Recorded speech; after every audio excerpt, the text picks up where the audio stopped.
every single American, gay, straight, lesbian, bisexual, transgender, every single American deserves to be treated equally in the eyes of the law and in the eyes of our society.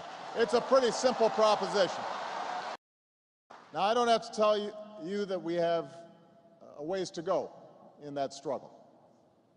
I don't have to tell you how many are still denied their basic rights, Americans who are still made to feel like second-class citizens, who have to live a lie to keep their jobs, or who are afraid to walk the street or down the hall at school. Many of you have devoted your lives to the cause of equality. So you know what we have to do. We've got more work ahead of us. But we can also be proud of the progress we've made these past 2.5 years. I vowed to keep up the fight against the so-called Defense of Marriage Act. There's a bill to repeal this discriminatory law in Congress, and I want to see that passed. But until we reach that day, my administration is no longer defending DOMA in the courts. I believe the law runs counter to the Constitution, and it's time for it to end once and for all. It should join Don't Ask, Don't Tell in the history books. We don't believe in the kind of smallness that says it's okay for a stage full of political leaders, one of whom could end up being the President of the United States, being silent when an American soldier is booed. We don't believe in that. We don't believe in standing silent when that happens. We don't believe in them being silent cents. You want to be commander-in-chief? You can start by standing up for the men and women who wear the uniform of the United States, even when it's not politically convenient.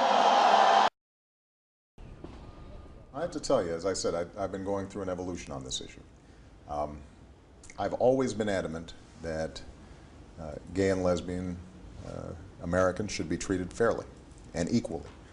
And that's why, in addition to everything we've done in this administration, rolling back Don't Ask, Don't Tell, outstanding Americans can serve our country, whether it's no longer defending the Defense Against Marriage Act, which tried to federalize what has historically been state law.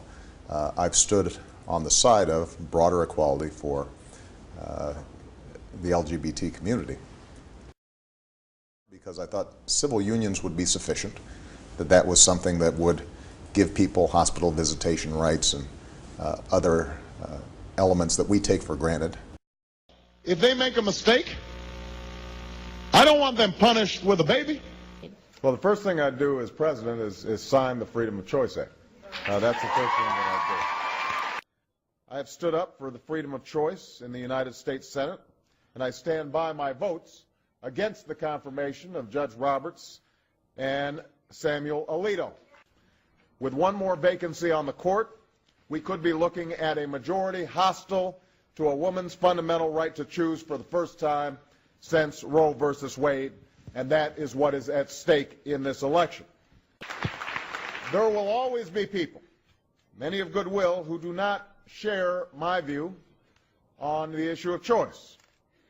On this fundamental issue, I will not yield, and Planned Parenthood will not yield. I am pro-choice.